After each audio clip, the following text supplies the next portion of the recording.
안녕하세요. 사연에 빠지다의 DJ 민영입니다.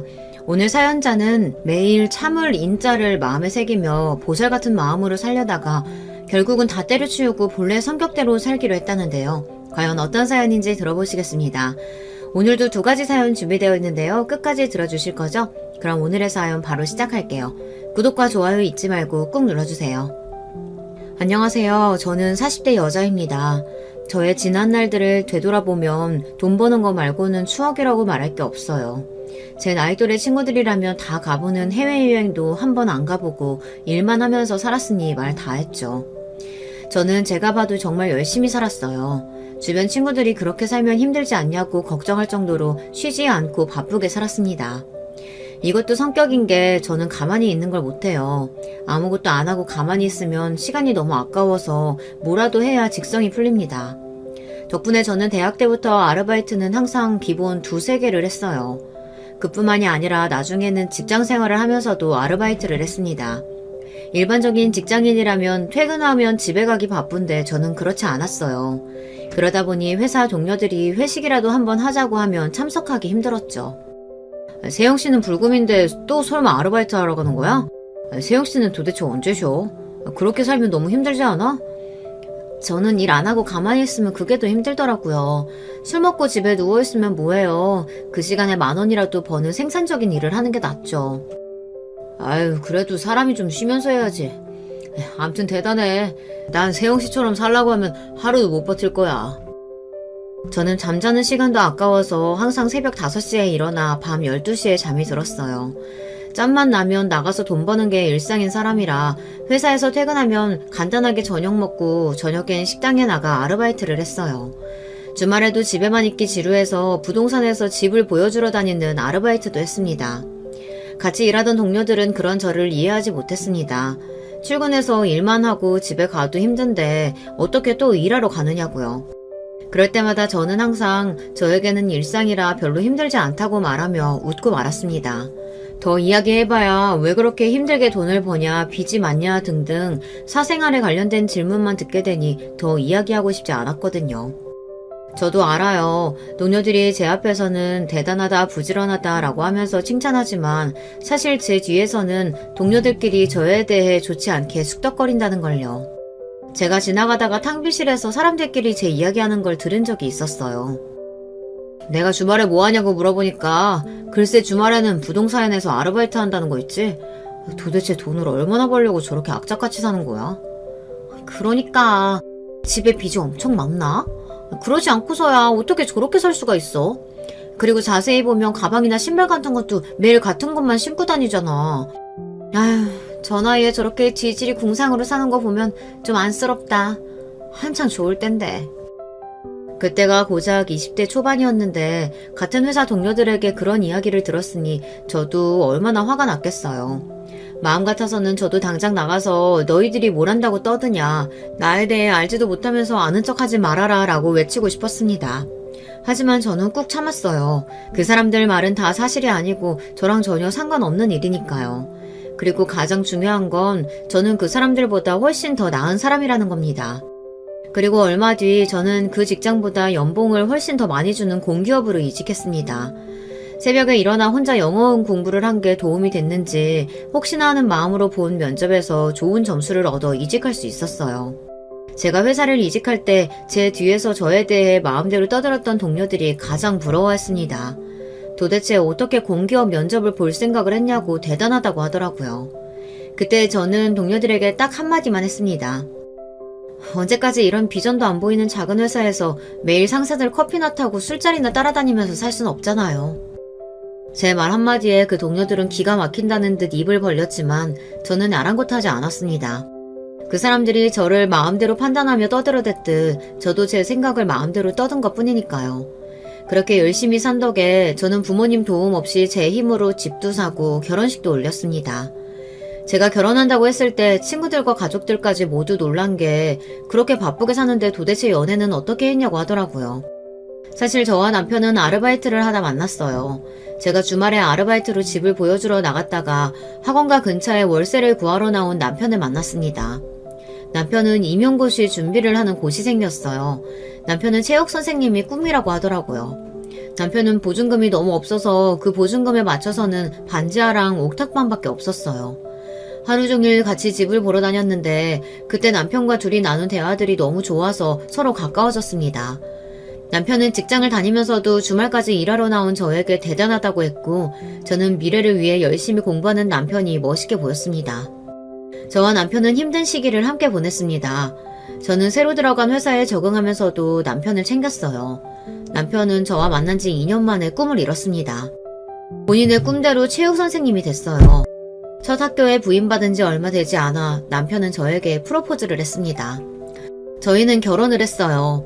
저와 남편은 그렇게 평생을 행복하게 살 줄 알았어요. 그런데 결혼이라는 게 둘만 좋다고 살 수 있는 게 아니더군요. 저는 결혼 초기부터 시어머니와의 사이가 어려웠어요. 저 나름대로는 시어머니와 잘 지내고 싶어서 노력했지만 소용없었습니다. 남편이 결혼 전부터 이야기해서 남편네 집안이 많이 보수적이고 고지식하다는 이야기를 듣기는 했지만 이 정도일 줄은 몰랐어요. 저희 친정부모님도 시골분들이라 고지식하다면 어디 내놔도 빠지질 않는데 친정부모님보다 연세도 젊으신 분들이 훨씬 더 고지식하더라고요.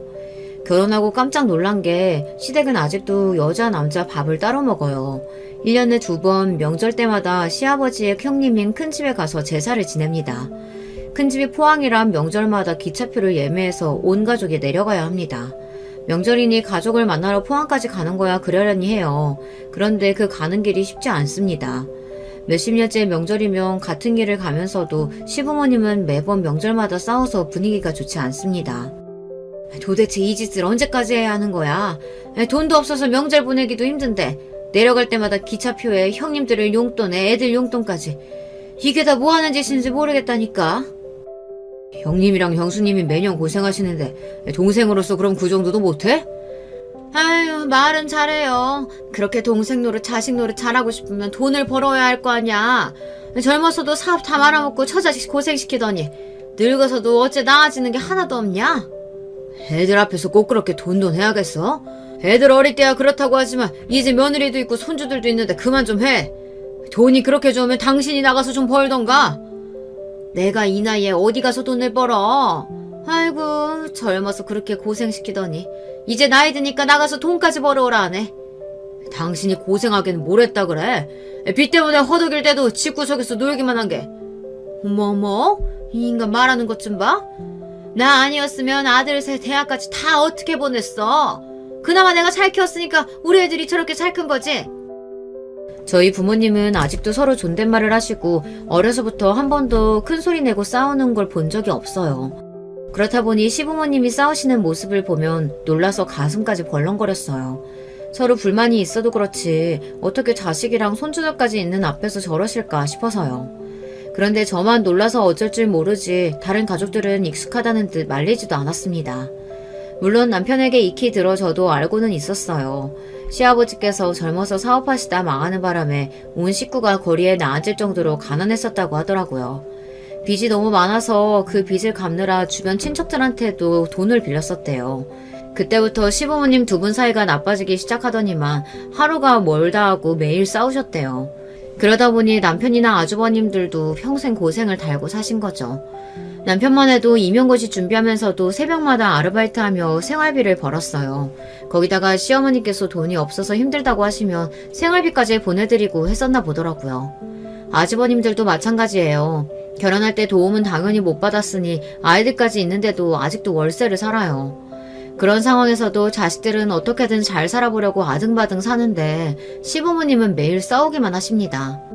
그렇게 스트레스를 받으며 몇 시간씩 걸려 큰 집에 내려가면 잠깐 쉬지도 못하고 곧바로 자연스럽게 여자들은 다 주방에 들어가고 남자들은 거실에 앉아 하루 종일 여자들이 해다주는 음식에 술을 마셨어요. 그런 집안은 드라마 속에서나 보았지 실제로 존재하는 줄은 생각도 못했습니다.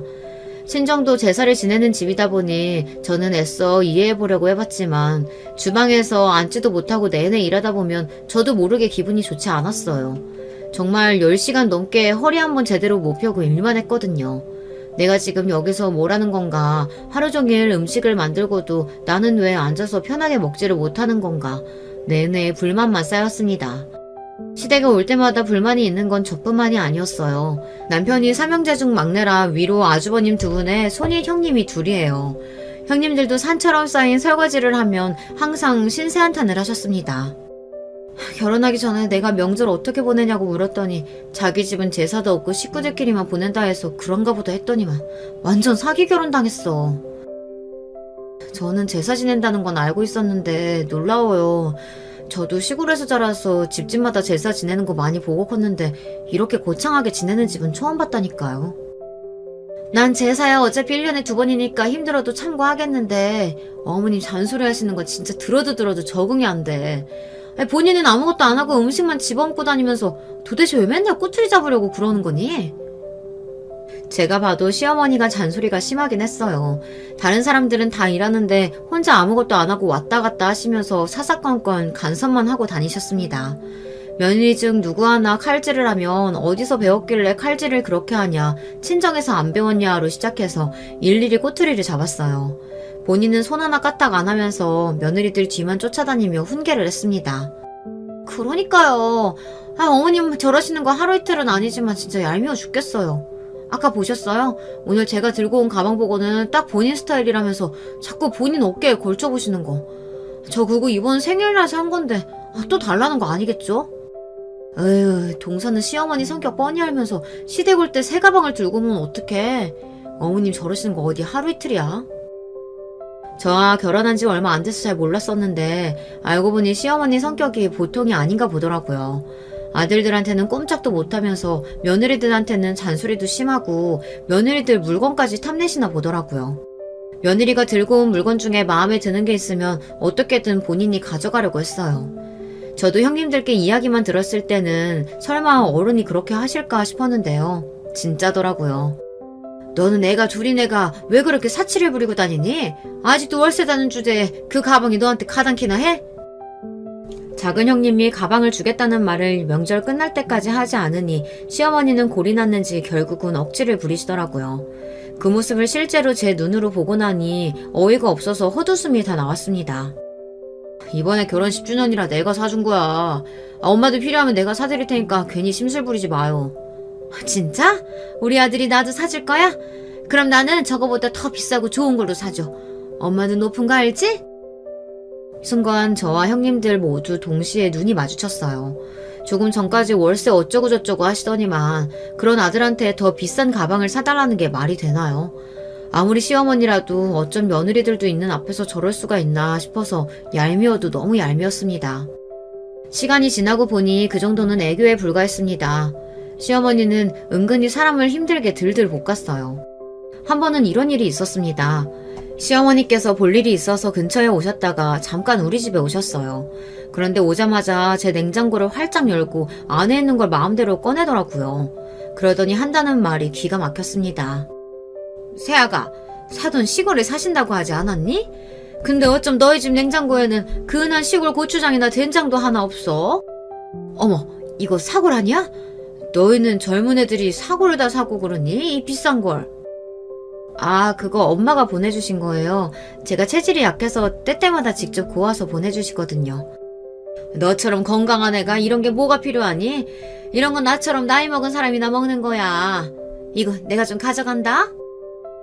친정부모님이 보내주신 사골뿐 아니라 반찬이랑 과일까지 싹 다 꺼내갔습니다. 저는 황당해서 그걸 다 왜 꺼내시냐고 했더니 시어머니는 오히려 아무렇지도 않은 얼굴로 저를 위해서라고 했습니다. 너희 둘 다 일하느라 집에도 없는데 이렇게 쌓아두면 뭐해. 괜히 다 썩어서 버리지. 우리가 좀 나눠가서 먹을 테니까 나 또 안 먹는 거 있으면 다 내놔봐. 시어머니의 행동에 저는 사실 당황했어요. 보통 시어머니들이 아들 주라고 반찬 같은 거 해다 주시는 거 아닌가요? 저희 시어머니는 오히려 며느리 냉장고를 털어갔어요. 그뿐만이 아니었습니다. 제 옷장이며 화장대까지 마음대로 만지시더니 뭐 가져갈 거 없나 찾으시는 것 같았어요. 막내, 너는 젊은 애가 취향이 왜 이러니? 가방이며 옷이며 명색이 공기업 다닌다는 애가 어쩜 다 시장에서 주워온 것 같은 것들만 있어. 너는 명품도 없니? 남의 물건을 탐하는 것도 모자라서 제 물건을 가지고 시장에서 주워온 것 같다는 막말까지 하셨어요. 제가 워낙에 무력이 없어서 옷이나 가방 같은 거 잘 안 사요. 명품 살 돈 있으면 그 돈 모아서 적금을 하나 더 들죠. 답답한 소리 하고 있네. 여자는 자고로 어딜 나가도 품이 있고 고상해 보이는 맛이 있어야 돼. 우리 막내가 학교 선생인데 네가 이렇게 구질구질하게 하고 다니면 사람들이 뭐라고 하겠니? 시어머니처럼 생각 없이 아무 말이나 하시는 분 입에서 고상, 품이라는 단어가 나오는데 정말이지 기가 차더군요. 그제야 저는 이게 바로 시집살이라는 걸 깨달았습니다. 하지만 제가 누굽니까? 지금까지 수도 없이 아르바이트를 하며 별의별 사람들을 다 상대하다 보니 이 정도는 혼자 해결할 수 있었죠. 어머님도 참, 제가 그렇게 한 푼 한 푼 안기 덕분에 제 나이에 이런 아파트도 있는 거잖아요. 저 얼마 전에 대출도 다 갚았어요. 그랬습니다. 남편과 제가 신혼집으로 사는 집은 바로 제 명의의 집이에요. 제가 3년 동안 부동산에서 일하면서 아름아름 들은 정보로 사게 된 저의 집입니다. 솔직히 마음 같아서는 어머님은 그렇게 품위 있고 고상하게 사시느라 아직도 전세 사세요? 라고 말하고 싶었지만 그 말은 안 하고 참았습니다. 했다가는 이 자리에서 머리채라도 잡힐 게 뻔하니까요. 어머 얘 좀 봐. 너 지금 결혼하면서 집 좀 해왔다고 내 앞에서 생색내는 거니? 내 아들 정도면 여자가 그 정도 해오는 게 당연하지. 너도 알잖아. 우리 준아 명문대 나왔지. 인물 좋지. 직장 좋지. 뭐 하나 빠지는 거 없는 거. 주변에서 우리 준아 한 번만 만나게 해달라고 줄 선 여자가 한 트럭이었어. 또 저 소리였습니다. 제가 처음 결혼하겠다고 시댁에 인사 갔을 때도 시어머니는 똑같이 저 소리를 했어요. 주변에서 제 남편 소개해달라고 한 사람들이 한 트럭인데 그중에 대학 교수 딸내미도 있고 대기원 임원 딸도 있다고요. 사실 시어머니께서 그런 소리 하실 때마다 저는 기분이 나빠요. 당연히 저야 남편을 사랑하지만 저도 어디 가서 빠지는 조건은 아닙니다. 대학이야 남편보다 좋은 대학을 나눈 건 아니지만 연봉도 제가 더 높고 재산도 제가 훨씬 많아요. 남편도 평생 전세만 살다가 저와 결혼하면서 아파트에 살아본다고 좋아했습니다. 그런데 자꾸만 시어머니께서 본인 아들만 잘났다고 우기시니 좀 듣기 싫더라고요. 제가 별 호응 없이 입을 삐죽거리고 있었더니 시어머니도 기분이 상했는지 눈을 흘기시고서는 우리 집에서 턴 물건들을 가지고 그대로 돌아가셨어요. 그 이후로도 시어머니는 여전했습니다. 저를 만날 때마다 제 길을 꺾으려고 하셨어요. 사실 형님들에게 이미 들은 게 있어서 저는 시어머니의 만행에 대해서 익히 알고 있었어요. 시어머니는 지금까지 한 번도 직장을 다녀보신 적이 없답니다. 중학교를 졸업하고 바로 남의 집에 들어가서 식모살이를 몇 년 하시다가 시아버지를 만나고 결혼하고 바로 아들 셋을 낳으셨다고 하더라고요. 아들 셋을 낳고 키우는 동안 집안 사정이 좋지 않았는데도 시어머니는 일을 안 하셨대요. 물론 시아버지가 워낙 권위적이고 고지식하셔서 시어머니가 돈 버는 일까지 하고 싶지 않았을 수도 있겠죠. 자식 키우는 일이나 집안일은 온통 시어머니의 차지였을 테니까요. 하지만 일을 안 해보셔서 그런지 사회생활이 어떤지를 전혀 모르세요. 저희 시댁 아주머님들이나 형님들 그리고 우리 집까지 모두 다 맞벌이에요. 애들 키우면서도 형님들이나 저나 계속 직장생활을 했습니다. 애도 봐주시는 분들이 없어서 애까지 키우면서 다들 힘들게 버티고 있어요. 그런데 시어머니는 아무 생각 없이 며느리들을 아무 때나 오라가라 하셨어요. 시어머니와 며느리 셋만 들어가 있는 단톡방도 있어요. 제가 결혼하고 나서 시어머니께서 바로 그 방에 초대하셨죠. 그 방은 거의 시어머님만 일방적으로 이야기하세요. 항상 시아버지 때문에 속상한 일 혹은 본인 친구들 자식들은 뭘 해줬다는 이야기였죠. 저와 형님들은 대꾸도 하고 싶지 않았지만 그럴 수가 없으니 대충 매일 이모티콘을 보내거나 대충 네 라고만 대답하고 말아요. 그러던 어느 날이었어요. 그 단톡방에 시어머니께서 웬 일정을 하나 보내시더라고요. 그러고는 연달아 날짜만 3개가 찍혀 있었어요. 그러더니 하시는 말씀이 기가 막혔습니다. 5월 19일 1시 30분, 5월 26일 2시, 6월 7일 1시. 내가 통 입맛이 없고 머리가 아파서 병원 갔더니 무슨 검사를 해야 한다고 3일에 걸쳐서 병원에 와야 한다고 하네. 병원이 멀어서 혼자 가기 힘드니까 너희들이 돌아가면서 나 좀 데리고 가라. 순간 단톡방에는 정적이 흘렀습니다. 당연한 일이었죠. 며느리 셋 다 직장에 다니고 애들이 있는데 바로 다음 주부터 있는 병원 일정을 마음대로 통보하고 데리러 오라고 하셨으니까요. 저와 형님들만 있는 단톡방이 난리가 났습니다. 형님들은 도대체 시어머니께서 왜 또 저러시냐고 툴툴거렸어요. 저도 짜증이 나기는 마찬가지였습니다. 또 시작이다. 바빠 죽겠는데 왜 또 저러시는 거야? 5월 19일이면 바로 다음 주인데 지금 당장 돌아가면서 데리고 오라고 하면 우리가 어떻게 돼? 무슨 회사가 놀이터도 아니고.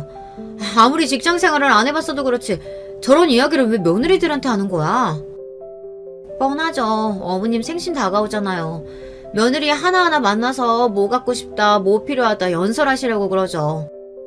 그랬습니다. 저는 몰랐는데 시어머니께서 매년 당신 생일만 다가오면 며느리들을 만나서 뭐가 필요하네, 뭐가 갖고 싶네 이야기하신답니다. 아무리 그래도 어머님은 병원 일정을 상의도 없이 마흔대로 통보하시면 어떡해요? 형님들 시간 되세요? 저는 생일이고 뭐고 간에 시어머니께서 멋대로 날짜와 시간을 잡아 통보하듯 메시지를 보낸 게 더 화가 났습니다.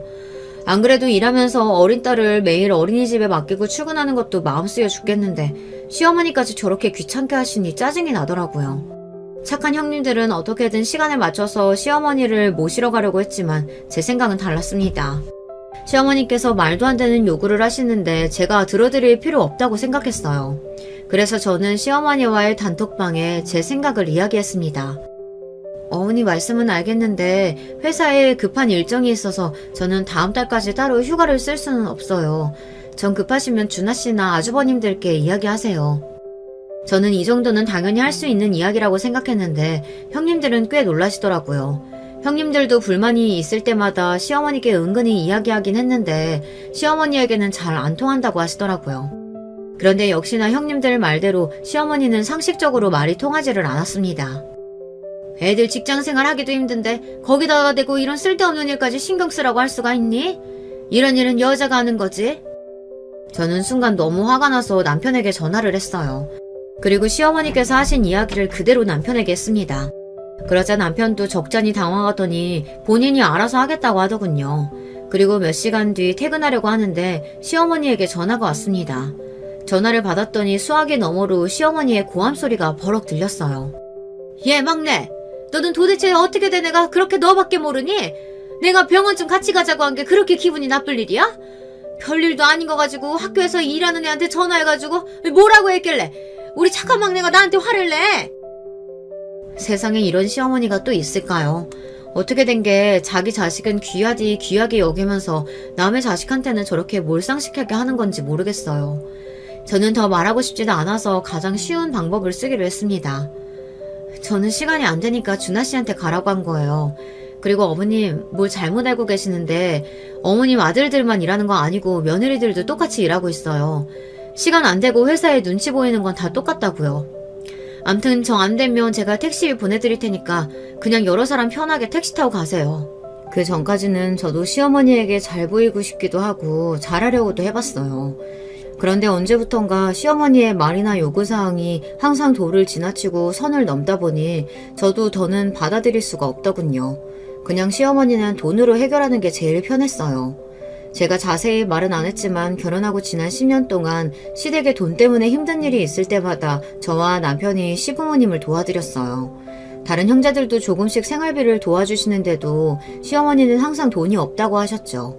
시아버지께서 공장을 운영하시긴 하시는데 그게 잘 안 되는지 시어머니에게 생활비를 전혀 안 주신다고 하더라고요.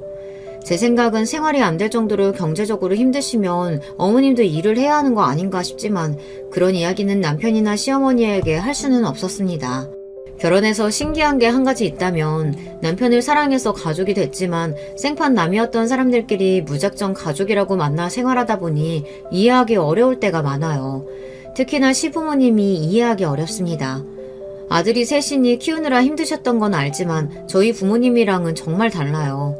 저희 부모님도 하루도 쉬지 않고 열심히 사시는 모습을 보고 저도 그대로 배운 거예요. 그런데 시부모님은 어떻게 하면 자식들한테 도움을 받을 수 있을까만 생각하세요. 그러던 중 일이 하나 있었습니다. 친정 부모님 댁에 20년 넘은 에어컨이 있었는데 그게 망가졌다고 하더라고요. 친정에 있는 물건들이 다 그래요. 아무리 시골이라도 집도 지은 지 50년이나 지난 벽돌집인데다 텔레비전, 냉장고는 골동품이나 다름없을 정도로 오래됐어요. 저희 친정이 원래 그래요. 검소함이 몸에 밴 집안입니다. 그런 모습을 보고 자란 덕에 저도 알뜰한 게 몸에 배어서 평생을 악착같이 살았어요. 제가 아주 어릴 때는 부모님이 좀 힘드셨는데 두 분이 허리띠를 졸라매고 검소하게 알뜰하게 사시면서 평생을 성실하게 일한 덕분에 지금에 이를 수 있었죠. 아버지는 몸으로 일해 땀을 흘리며 번 돈으로 무조건 부동산을 사셨습니다. 그래야 노후에 편안하게 살 수 있다고 생각하셨거든요. 덕분에 지금은 경제적으로 여유가 있으신데도 여전히 아끼고 절약하면서 사세요. 알뜰하게 살던 버릇이 이미 몸에 배어서 바꾸기 힘들다고 하시더라고요. 저는 그런 부모님을 존경합니다. 저도 그런 부모님처럼 살기 위해 열심히 산 거예요. 그런 분들이 에어컨도 안 사시고 이 더위에 선풍기 하나 틀고 계시니 저는 속상해서 제가 에어컨을 한 대 사드렸습니다. 아이고, 선풍기면 되는데 무슨 에어컨을 사고 그랬어. 엄마는 에어컨 차가운 바람 싫어서 안 사는 거야. 정말 괜찮으니까 환불해. 엄마, 이 큰 집에 에어컨 하나 없다고 하면 사람들이 욕해. 엄마가 찬바람 싫어해서 무풍으로 샀으니까 걱정하지 말고 그냥 쓰세요. 친정 부모님은 제가 돈만 쓰면 무슨 큰일이 나는 줄 아시는 분들이다 보니 좋으시면서도 자꾸 필요 없다고 하셨어요. 그래도 이번만은 저도 고집을 피워서 에어컨을 사드렸습니다. 저희 시댁 식구들은 자식한테 해준 것도 없으면서 자식 돈을 쉽게 흥청망청 쓰시는데 친정에는 에어컨 하나 사드리는 거 가지고도 됐다고 하시니 저는 억울해서라도 안 되겠다 싶어 더 좋은 신형 에어컨으로 샀습니다. 그런데 얼마 뒤 말도 안 되는 일이 벌어졌어요. 마침 시아버지 생신이라 오랜만에 시댁에 온 식구가 모여 다 함께 식사를 했습니다. 식사를 마치고 뒷정리를 하며 형님들이랑 이야기를 하는데 마침 작은 형님이 에어컨이 아무래도 이상하다고 바꿔야 할 것 같다고 이야기를 하시더라고요. 그래서 제가 최근에 친정에도 에어컨이 망가져서 하나 사드렸는데 가격 대비 좋은 제품인 것 같다고 추천했습니다. 그런데 그때였어요. 과일을 가지러 주방에 들어오신 시어머니께서 그 이야기를 들으신 거죠. 제가 친정에 에어컨을 사드렸다는 사실을 알게 된 시어머니께서는 말도 안 되는 소리를 하셨습니다. 이게 무슨 소리야? 막내 너 설마 친정에 에어컨 사드렸니? 내가 기가 막혀서 어디 감히 출가 외인이 친정에다가 돈을 써? 순간 저는 제 두 귀를 의심했습니다. 시어머니께서 원래도 말도 안 되는 소리를 항상 하시기는 했지만 지금까지 본인이 저에게 한 짓이 있는데 어떻게 고작 에어컨 하나 가지고 저에게 저런 소리를 할 수 있을까 싶었죠. 뻔뻔해도 너무 뻔뻔했어요. 시어머니의 말이 얼마나 기가 막혔으면 옆에 있던 형님들까지 놀라서 제 편을 들었어요. 어머니, 동서 능력 있는 거 뻔히 아시면서 무슨 그런 소리를 하세요. 동서 능력이면 친정에 그 정도는 해드릴 수 있죠. 말 같지도 않은 소리 하고 있네. 여자가 돈 벌어봐야 얼마나 번다고 돈을 허투루 써. 그리고 아무리 돈이 있어도 결혼한 유부녀가 그렇게 큰 돈을 마음대로 써도 돼? 시어머니의 말을 들으면 들을수록 기가 막혔습니다. 저는 어이가 없어서 더는 들어줄 수가 없었어요. 시어머니의 뻔뻔함에 치가 떨렸습니다. 어머니야말로 그거 아세요? 어머님이 사시는 이 집 명의도 제 명의인 거? 그 나이에 갈 데 없어서 며느리 집에 얹혀 사시면서 어머님이 저한테 이래라 저래라 하시면 안 되죠. 저는 결국 터져버리고 말았습니다. 시어머니가 밉고 싫어도 다른 가족들을 봐서 애써 참고 있었는데 시어머니의 막말에 꾹꾹 참아뒀던 화가 펑 하고 터져버리고 말았어요. 뭐? 얘가 지금 뭐라는 거야? 이 집이 왜 네 집이야? 이 집 살 때 분명 우리 아들이 보태준 거라 그랬는데. 어머니야말로 본인 자식들이면서 뭘 너무 모르시는 거 아니에요? 아주버님들 애들 키우면서 살기도 빠듯하신데 몇천씩 되는 돈이 갑자기 어디서 구했겠어요? 어머님, 동서 말이 맞아요. 이 집 동서 명의로 된 집이에요. 그게 아버님이 비밀로 해달라고 하셔서 어머니께 말씀을 못 드렸는데 사실은 아버님께서 공장 정리한 돈으로 집을 산 게 아니라 아버님 공장에 소송이 들어오는 바람에 전세 보증금까지 다 날리게 된 거예요. 집이고 공장이고 다 날려서 당장 갈 데도 없는 상황이라 급하게 동서 집으로 이사한 거예요. 동서 아니었으면 정말 큰일 날 뻔했어요. 그랬습니다. 시어머니는 모르고 계셨지만 사정이 있었어요. 자식들도 나중에 한 사실인데 시아버지께서 운영하시던 공장이 거래처에 결제를 안 해준 게 억 단위가 넘더라고요. 시아버지 공장이 사정이 안 좋은 것 같다고 여기저기 듣기는 했는데 그 정도일 줄은 몰랐어요. 결국은 결제를 못 받은 거래처들이 손을 잡고 시아버지를 고소했더라고요. 그래서 급하게 공장도 매물로 내놓고 전세 보증금까지 빼야 할 형편이 된 겁니다. 일이 그렇게까지 커지고 나서야 시아버지께서 아들들에게 이야기를 하신 거죠. 공장이랑 보증금으로 대충 빚은 갚았는데 당장 시부모님 사실 집이 없다고요. 시아버지는 당신의 사정을 아들들에게 이야기하면 누구라도 나서서 집으로 모시고 갈 줄 알았는데 아들들이 다들 머뭇거린 겁니다. 그럴만하죠. 시어머니라면 며느리들이 다들 학을 떼고 싫어하는데 무작정 모시겠다고 할 수는 없으니까요. 저희 남편도 마찬가지였습니다. 더군다나 우리 집은 남편이 산 집도 아니고 제 명의로 된 집이다 보니 남편이 저에게 말하기 어려웠던 것 같아요. 그래서 저는 시아버지의 일을 전혀 모르고 있었습니다. 그러다 나중에서야 형님들에게 듣게 됐어요. 아버님은 도대체 무슨 생각으로 일을 그렇게까지 키우신 거래? 그래놓고 자식들한테 책임지라는 식으로 이야기하면 도대체 어쩌자는 거야. 그러니까요. 아들들 결혼한다고 제대로 된 집 하나 사줄 생각도 없으면서 전세도 간신히 사는 아들들한테 이제는 얹혀 사시기까지 할 작정인가 봐요. 저는 그제야 시아버지 사정을 알게 됐어요. 형님들이 걱정하시더라고요. 이러다 정말 시어머니를 모시고 살아야 하는 거 아니냐고요. 당연한 걱정이었습니다. 사람이 망해도 어쩜 그렇게까지 쫄딱 망할 수가 있는지, 공장에서 쓰시던 트럭까지 싹싹 다 팔아서 몽땅 빚을 갚는 데다 쓰셨다고 하더라고요. 형님 두 분은 힘들어도 어떻게 돈을 조금씩이라도 모아서 월세 보증금이라도 만들어보자고 하셨어요. 시어머니를 모시고 사느니 그게 낫지 않냐고요. 형님들, 어머니 성격 모르세요? 본인 사정 생각 안 하시고 자식들이 월세 살라고 했다고 하면 난리를 치실걸요. 저한테 생각이 있으니까 형님들은 걱정하지 말고 계세요. 우리야 매번 동서한테만 너무 부담 주니까 미안해서 뭐라도 해보려고 했지. 우리가 정말 막내 동서한테 면목이 없다. 괜찮아요. 그런 시어머니랑 누가 살고 싶겠어요. 저는 생각만 해도 끔찍해요. 차라리 내가 사는 집을 주고 말지. 진심이었습니다. 매번 시아버지는 돈으로 사고치시고 형님들이나 아주버님은 이런저런 핑계로 막내인 저희에게 떠넘기시지만 그런 건 상관없었습니다. 서로 뻔히 사정 아는데 도울 수 있는 일은 돕는 게 가족이니까요. 하지만 저는 시어머니라면 정말 치가 떨려요. 돈이야 있다가도 없고 없다가도 생기는 거니 그렇다 치지만 사람을 무시하고 함부로 대하는 게 너무 싫었습니다. 결혼하고 지금까지 살면서 시어머니가 저에게 한 막말을 다 모으면 책 한 권은 될 겁니다. 마음 같아서는 그런 시어머니가 어디서 어떻게 살든 관심 없어요. 하지만 제가 사랑하는 남편의 어머니이니 최소한 제가 도울 수 있는 일은 돕기로 한 겁니다. 죽어도 시어머니와는 같이 살기 싫으니까요. 형님들과 헤어지자마자 저는 곧장 남편에게 연락했습니다. 그러고는 왜 그런 중요한 일을 이야기하지 않았느냐고 따져 물었어요. 형님들 만나서 내가 얼마나 당황했는지 알아? 식구들 다 아는 얘기를 나한테 안 하면 어떡해. 안 그래도 우리 집 일 때문에 매일 당신한테 부담 주고 힘들게 하는데 어떻게 또 아버지 망했다는 말을 해. 이번엔 형들이 알아서 한다고 했으니까 기다려보자. 남편은 저를 생각해서 말 안 했다고 하지만 어차피 제가 알 일이었어요. 형님들이 알게 되시면 당연히 저한테 이야기하실 테니까요.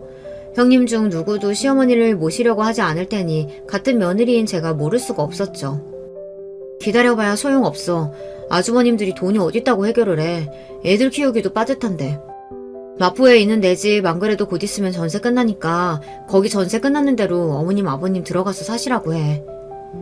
저는 구구절절 말할 것도 없이 그냥 제 생각을 이야기했습니다.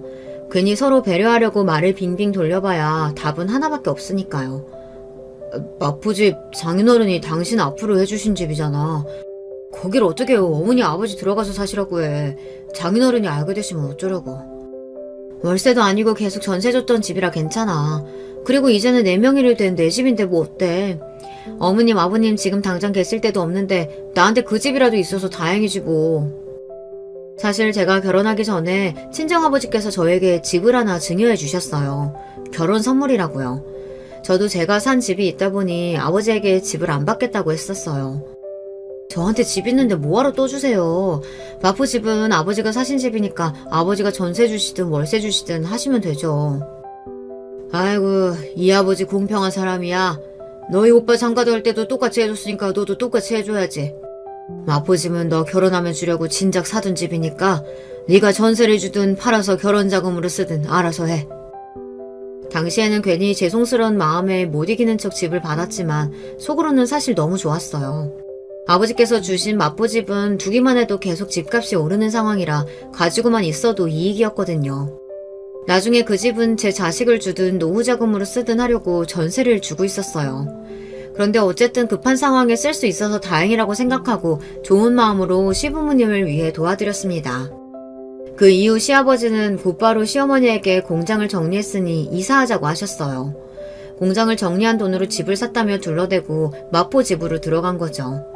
당시에 가족 모두가 시어머니에게 비밀로 한 건 시아버지께서 부탁하셨기 때문이에요.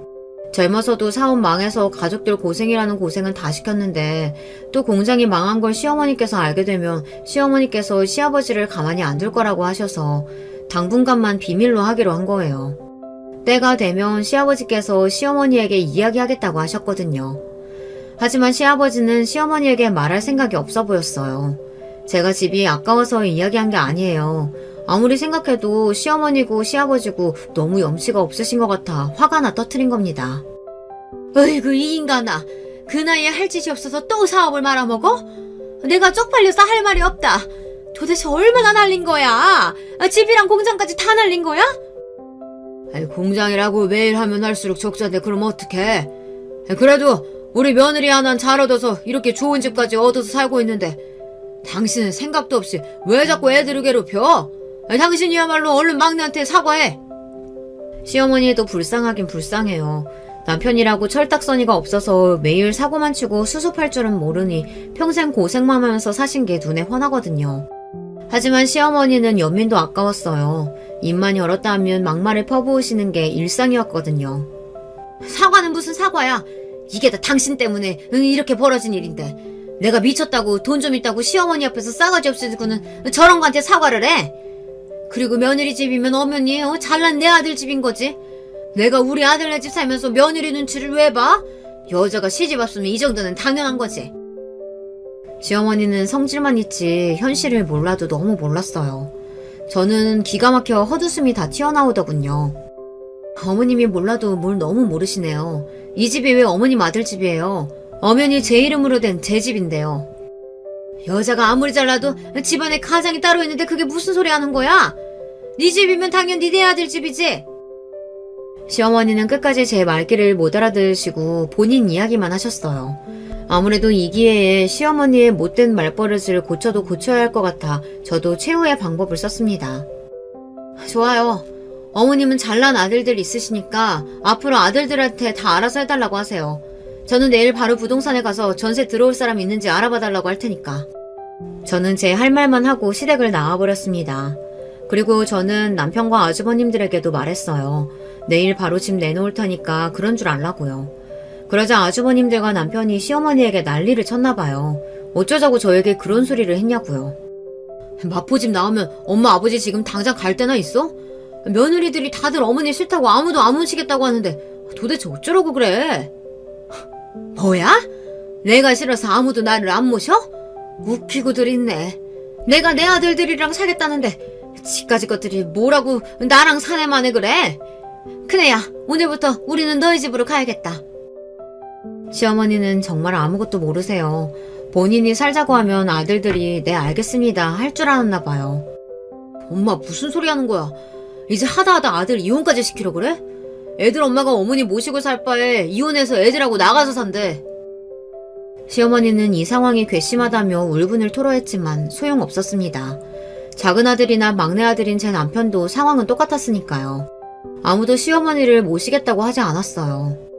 어이구, 예편네가 그동안 며느리들한테 어떻게 했길래 이래? 당장 막내한테 연락해서 빌어. 그래야 계속 그 집에 살 수 있을 거 아니야. 시아버지마저 시어머니의 속을 박박 긁자 화가 나다 못해 충격까지 받으신 시어머니는 그대로 알아 누웠다고 하더라고요. 저는 신경도 쓰지 않았습니다. 시어머니는 현실을 좀 아셔야 해요. 그리고 며칠 후 믿기지 않는 일이 벌어졌어요. 시어머니께 연락이 왔습니다. 내가 이 나이 먹도록 누구한테 잘못하고 살았다는 마음을 먹은 적이 없었는데 그 일 있고 나서 혼자 많이 생각했다. 내가 막내, 너한테 잘못했어. 생각지도 못한 전화였습니다. 아무리 그런 일이 있었어도 시어머니는 변하지 않을 거라고 여겼어요. 시어머니라면 또 뻔뻔한 얼굴로 나타나서 집이 누구 집이든 네가 무슨 상관이냐. 네 집이면 내 아들 집인 거지. 싫으면 네가 내 아들하고 이혼해라. 이렇게 소리칠 줄 알았는데 웬일로 저에게 잘못했다며 사과라는 걸 하시더라고요. 저는 믿기지 않아서 다시 한번 시어머니에게 물었습니다. 어머님 설마 지금 저한테 사과하시는 거예요? 그래. 남편이고 아들들이고 제대로 자기 앞가림 하나 못하고 사는 놈들인데 며느리인 네가 열심히 산 덕분에 내가 그 덕에 도움 많이 받았어. 너한테 지질이 궁상이라고 한 거, 그리고 친정에 에어컨 좀 사드렸다고 화낸 거, 내가 다 미안하다. 내가 살기가 힘들어서 괜히 스트레스를 너한테 풀었나 봐. 사과하신다는 분 목소리가 저보다도 훨씬 컸지만 그것만으로도 저는 신기했어요. 시어머니 성격에 본인이 한 말에 대해 인정하고 사과한다는 게 쉬운 일은 아니었을 테니까요. 이제라도 아셨으면 앞으로는 그러지 마세요. 형님들이나 저나 착하니까 어머님 성격 받아들인 거지. 다른 며느리들 같으면 벌써 자식이고 남편이고 다 두고 도망갔을 거예요. 시어머니가 큰 목소리로 시원스레 이야기하신 것 같아도 끝을 얼버무리는 게 민망하고 창피하신 것 같더라고요. 저는 애써 시어머니께서 민망하실까봐 어울리지 않게 능청을 떨었습니다. 아유, 그래, 알았어. 앞으로는 내가 며느리들 떠받들어 보시면서 살 테니까 다들 기대해라. 시어머니는 마치 선전포고하듯 소리를 지르시곤 전화를 끊어버렸어요. 그날 이후 시댁에는 많은 변화가 있었습니다. 시아버지께서 저지른 만행을 시어머니께서 아시게 됐으니 시어머니의 권력은 더 강해졌어요. 그리고 시어머니께서는 그 권력을 이야기하신 대로 며느리를 위해 쓰셨습니다. 주제도 안 되는 인간이 사업한다고 나대더니만 결국은 또 망해서 자식들 고생시켜. 앞으로 당신은 우리 집 가장 아니니까 집안일은 당신이 알아서 해.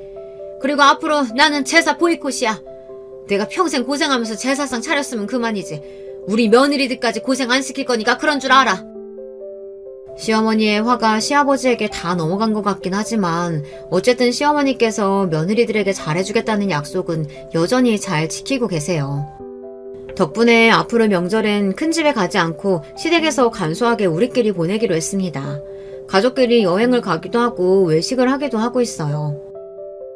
어제는 우리가 하루 종일 차리고 설거지했으니까 오늘은 남자들이 하는 거 어때요? 어머 동서, 너무 좋은 생각이다. 우리도 하루는 쉬어야지. 아이고, 남자들이 뭐 할 줄 아는 게 있다고. 괜히 일 두 번 하지 말고 그냥 우리가 하자. 어머님이 모르셔서 그렇지 어머님 아들들 집에서는 설거지도 잘하고 청소도 잘해요. 여보, 어머님께 여보도 집안일 잘한다고 좀 보여드려. 뭐야? 너희들 설마 내 아들들 집에서 부려먹는 거니?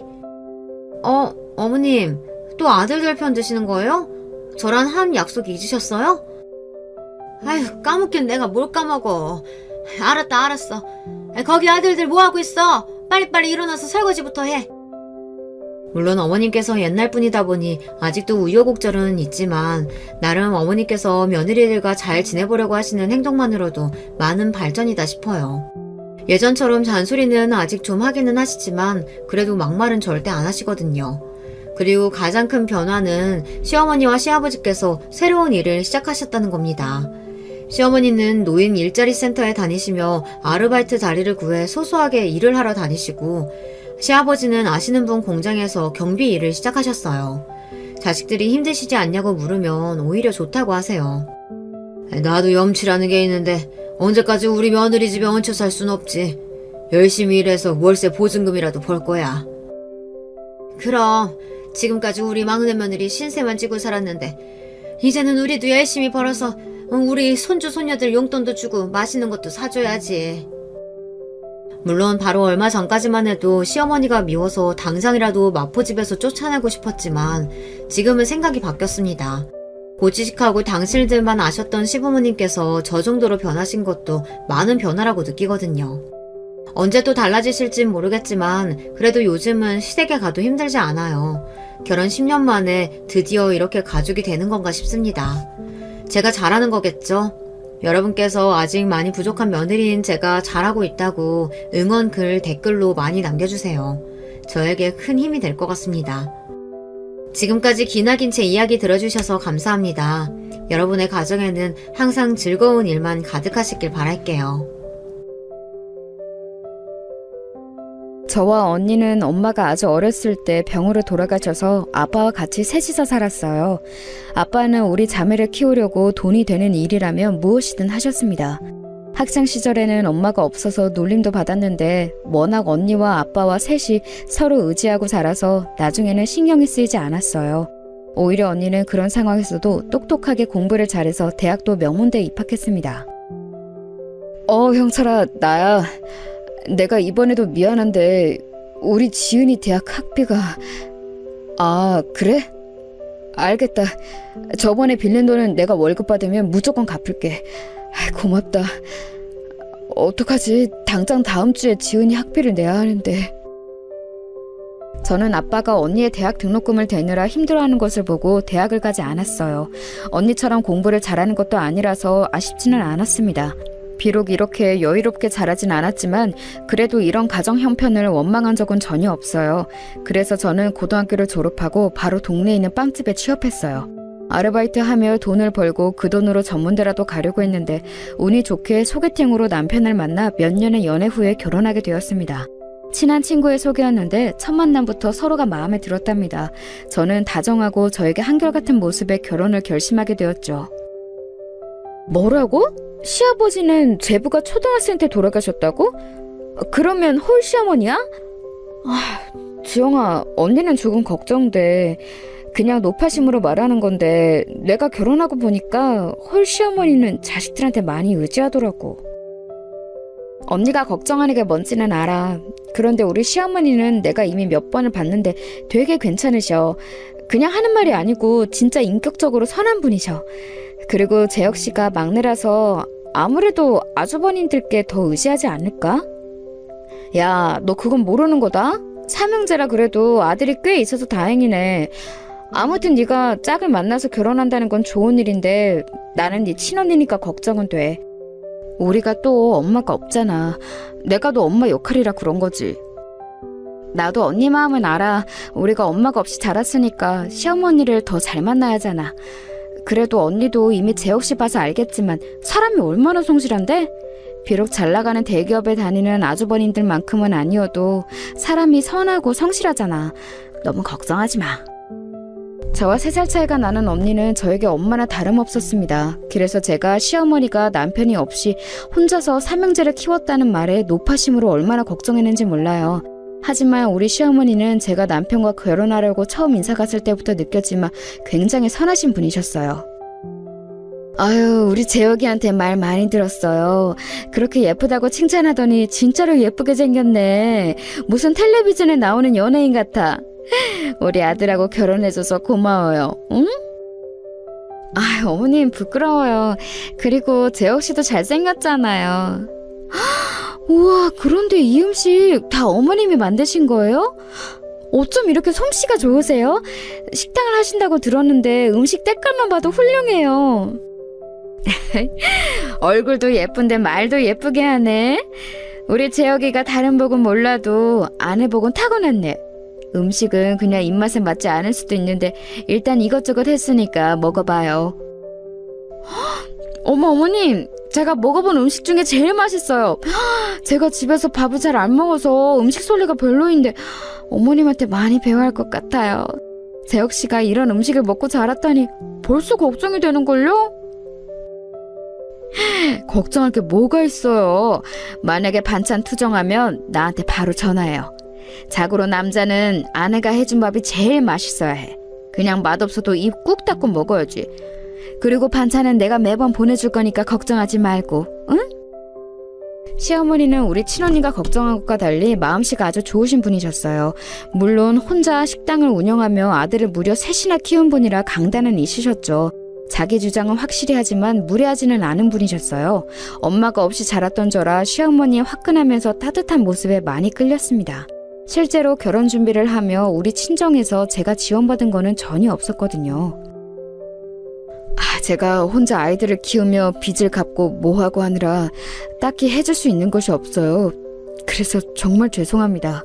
어떻게든 애들이 결혼하는데 뭐라도 해줘야 하는데 아버지라는 사람이 이렇게 능력이 없어서. 아유, 사돈, 지금 무슨 말씀을 그렇게 섭섭하게 하세요. 이렇게 곱고 예쁘고 착하게 키워주신 것만으로도 다 하셨어요. 집은 제가 어떻게든 방 한 칸이라도 마련할 테니 걱정하지 마세요. 우리 쪽에서는 아버지가 해줄 수 있는 게 적었는데 시어머니는 아무렇지 않게 집을 마련해 주셨어요. 비록 반지하였지만 그래도 집을 얻어주신 게 어디예요? 심지어 결혼식에 들어가는 비용도 시어머니가 내주셨습니다. 지영아, 언니가 처음에는 조금 걱정했는데 지금 보니까 네가 나보다 결혼을 잘한 것 같아. 시어머니 인상도 좋으시고 언니가 이제 마음이 조금 놓인다. 내가 말했잖아. 우리 시어머니 진짜 좋은 분이라니까. 나 볼 때마다 칭찬도 얼마나 해주시는지 몰라. 그러니까 언니 너무 걱정하지 마. 언니도 내 엄마 역할 하느라 그동안 수고 많았어.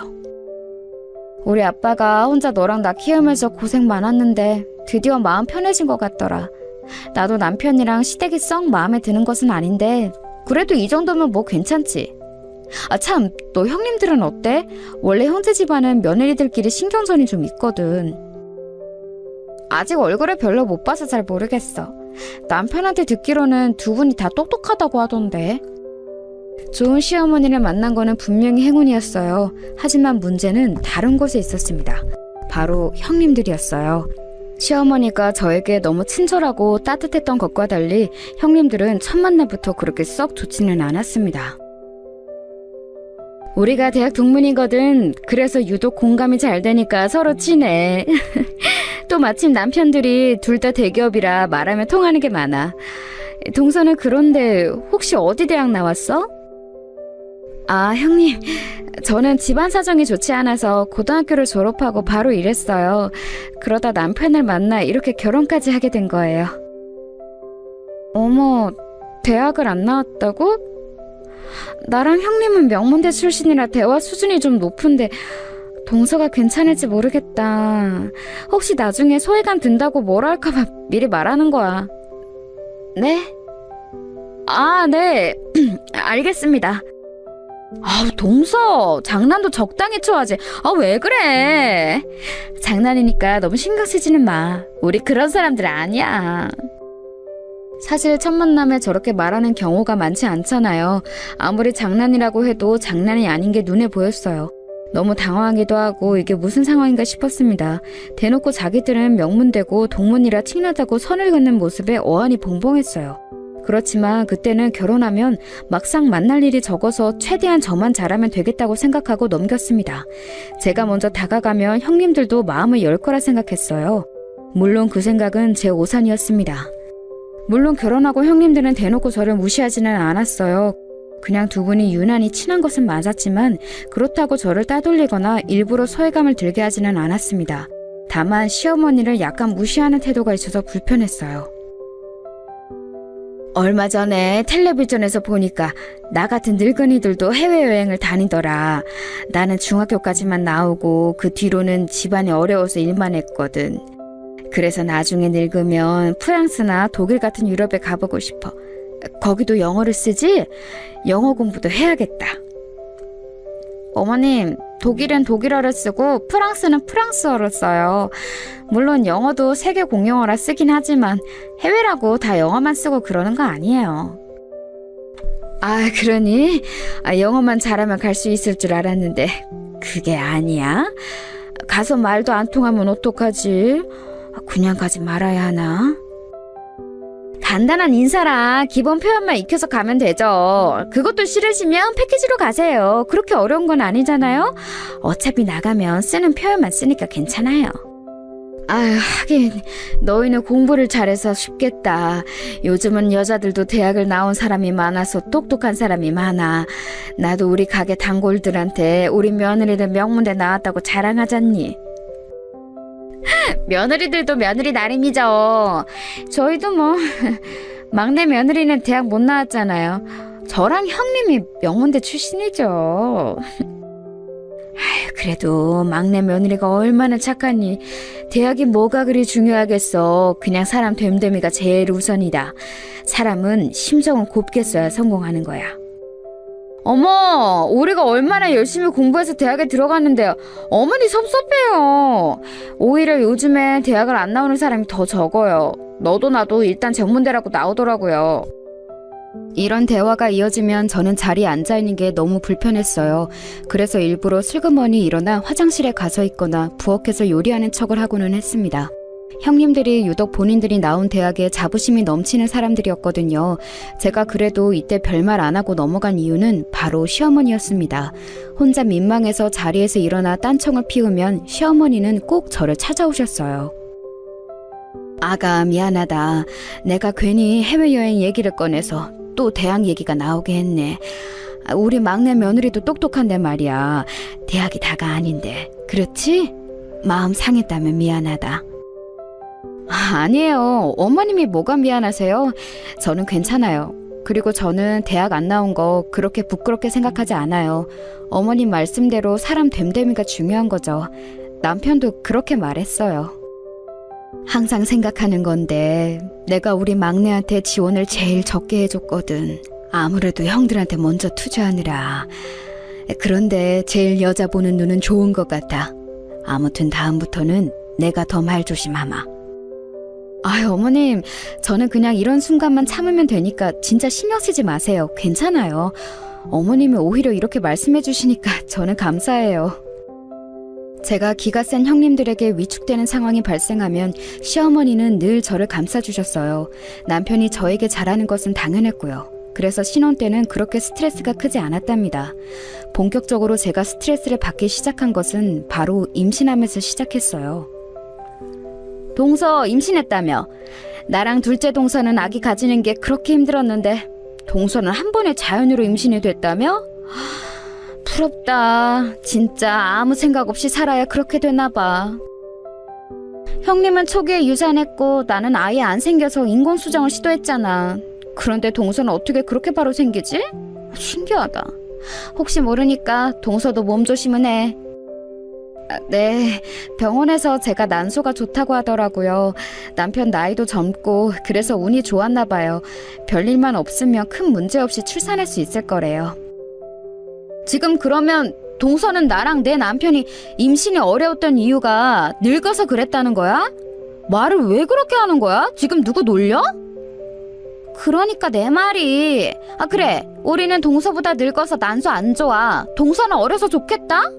우리도 만약 대학에서 죽어라 공부 안 했으면 빨리 아기 가질 수 있었을걸? 네? 그런 뜻이 아니에요. 오해하신 것 같은데 저는 그냥 의사 선생님이 말씀하신 대로 말한 거예요. 기분 나쁘셨으면 죄송해요. 형님들은 제가 한 번에 임신에 성공했던 게 그렇게 안 이꼬웠나 봐요. 전혀 그런 뜻으로 말한 것이 아닌데 저에게 유난히 공격적으로 대하곤 했습니다. 이런 현상은 아기를 낳고 시간이 흐르며 아이가 자라면서 더 심해졌어요. 공교롭게도 형님들의 자식들은 다 아들이었고 우리 부부의 아기는 성별이 딸이었습니다. 그래서 시어머니가 유일한 손녀라 예뻐하셨어요. 당신께서도 아들만 낳아서 유난히 우리 딸이 막내고 그러니까 예쁘셨나 봐요. 어머, 우리 지우는 벌써 걸어? 아직 돌도 안 됐는데 웬일이니? 엄마 닮아서 예쁘고 다리가 길어서 그런가? 이렇게 빨리 걷는 아기는 내 주변에서 처음이네. 우리 아들들도 좀 늦게 걸었거든. 안 그래도 병원에서 지우가 유난히 발달이 좋대요. 저랑 남편은 그냥 지우가 건강하기만 하면 바랄 게 없어요. 그런데 이렇게 쑥쑥 자라주니까 너무 고맙죠. 원래 여자아이들이 어릴 때는 발달이 빨라. 그리고 지우 그렇게 빠른 것도 아닌데? 내 주변에선 지우보다 훨씬 빨리 걷던 애들 많아. 맞아. 요즘 공원 가면 지우만한 애들 이미 뛰고 있더라. 그렇게 특별한 경우는 전혀 아닌 것 같은데? 아들이면 몰라도 딸이면 뭐 저 정도는 기본이지. 그러니? 그런데 내가 기억하기로 우리 손자들도 저 개월수에 안 걸었던 것 같은데. 어쨌든 우리 손주들 보니까 내가 기분이 너무 좋다. 이제 밥 먹게 준비하자. 우리 딸은 제 입으로 이런 말을 하기가 좀 그렇지만 매우 발달이 빨랐어요. 병원에서도 의사 선생님이 적어도 안 클까봐 걱정할 필요는 없다고 하셨거든요. 이런 발달은 해가 지나고 유치원에 가면서 더욱 심해졌습니다. 단순히 몸의 발달이 빠른 줄 알았는데 우리 딸은 지능적으로도 매우 두각을 나타냈거든요. 오죽하면 유치원 담임 선생님이 어느 날 저를 유치원으로 불러서 갔더니 진지하게 말씀하셨습니다. 제가 웬만하면 이런 말씀 안 드리는데요. 어머님, 지우가 또래 친구들과 비교해서 많이 똑똑해요. 사용하는 언어도 그렇고 생각하는 것도 그렇고 아무래도 영재 같은데 기관에 가서 검사라도 받아보세요. 아, 그래요? 선생님 말씀은 정말 감사합니다. 아기 아빠랑 진지하게 상의해볼게요. 어린이집 다닐 때도 똑똑하다는 말은 들었는데 저희가 사정이 안 되어서 영어 유치원도 안 보냈거든요. 제가 경력이 10년이 넘어가는데 지우처럼 똑똑한 아이는 처음 봐요. 어머님, 저 다른 교사와 달리 빈말 안 하는 거 아시죠? 저 믿고 한 번만 검사를 받아보세요. 원장님도 지우가 남다르다고 하셨어요. 네, 우리 지우 좋게 봐주셔서 감사합니다. 건강하게만 자랐으면 좋겠다고 했는데 이렇게 똑똑할 줄은 몰랐어요. 딸은 유치원에서 진지하게 선생님이 영재 검사를 받아보라고 권할 정도로 똑똑했어요. 남편과 저는 딸이 무리하게 공부하는 것을 절대 바라지 않았습니다. 왜냐하면 형님들이 조카들에게 공부로 스트레스를 주는 것을 바로 옆에서 지켜봤거든요. 명절이나 집안의 행사가 있어서 모이면 조카들은 노는 것이 아니고 식탁에 앉아 학습지를 풀기 바빴습니다. 미리 선행학습을 해야 학교에서 진도 놓치지 않고 따라가더라. 지금 영어랑 수학이랑 국어 시키고 있는데 다음 달부터는 과학도 시키려고. 요즘 애들은 미리 전과목 예습이 필수야. 알지? 아유, 그럼요. 우리처럼 엄마들이 아이들 공부에 관심이 많아야 애들도 적응을 잘하죠. 이렇게 안 하면 나중에 분명 뒤처져서 애도 엄마도 스트레스 받잖아요. 요즘은 그리고 체육이랑 미술, 그리고 악기도 하나씩은 해야 해요. 나 그래서 이번에 미술학원에 추가로 피아노도 시키려고. 아이 친구들 엄마 만나면 너도 나도 사교육에 진심이더라. 헉, 어머, 너희 장난 그만 치고 빨리 학습지 풀어. 그거 다 풀어야 놀 수 있어. 형님들은 조카들을 식탁에 앉혀두고 감시하기 바빴어요. 조카들은 울상이 되어 칭얼거리고 하기 싫다고 하는데도 억지로 시켰죠. 그 모습을 보고 남편과 저는 절대 그러지 말자고 다짐했습니다. 공부는 본인이 하고 싶어야 하는 거지 남이 시켜서 하는 게 아니잖아요. 조카들이 그렇다고 공부를 잘하는 것도 아니고 오히려 못하는 쪽에 가까웠거든요. 저렇게까지 시키는데 반에서 두각을 보이지 않았으니 형님들이 얼마나 애가 탔겠어요. 아무튼 유치원에서 선생님의 말씀을 듣고 집에 와서 남편과 얘기했어요. 우리 지우가 똑똑하다고 하니까 기분은 좋아. 아이가 똑똑하다는데 싫어할 부모가 어디 있겠어? 그런데 여보, 나는 우리 아이가 그냥 평범하게 자랐으면 좋겠어. 우리가 처음에 지우 낳았을 때 다른 곳은 바라지도 말고 건강하기만 바랐던 거 기억나? 기억하지. 그래서 나도 선생님께 당신하고 상의한다고 했던 거야. 지우가 영재 판정을 받으면 우리야 좋겠지. 그런데 아이가 힘든 길을 갈까봐 무섭기도 해. 또 우리가 형편이 그렇게 좋지는 않잖아. 듣기로는 영재는 무조건 교육을 받아야 한다는데 그게 좀... 우리가 나 혼자 외벌이로 돈을 버니까 내가 형들처럼 대기업에 다니는 것도 아니고 선생님께서 좋게 봐주신 것은 너무 좋아. 그런데 일단 우리 조금 더 기다려보자. 초등학교에 입학하면 그때는 또 평범한 수준이 될 수도 있잖아. 남편과 저는 아주 긴 얘기를 나누었어요. 그리고 결국 영재 검사는 받지 않는 것으로 결정했습니다. 만약 영재로 판정이 되면 그때는 뭐라도 시켜야 할 것 같았거든요. 그래서 선생님께 연락해서 나중으로 검사를 미루었어요. 그렇게 아이는 초등학교에 입학했습니다. 그런데 웬걸 초등학교를 들어갔더니 또 담임선생님께서 저를 학교로 부르셨어요. 아무래도 지우가 영재가 맞는 것 같다고 하셨죠. 한 번도 아니고 2번이나 선생님들이 영재 얘기를 꺼내는 것을 보고 남편과 저는 반신반의로 딸을 기관에 데려가서 검사했어요. 아이가 많이 똑똑해요.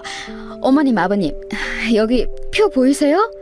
지우는 지금 상위 3%의 머리를 가지고 있어요.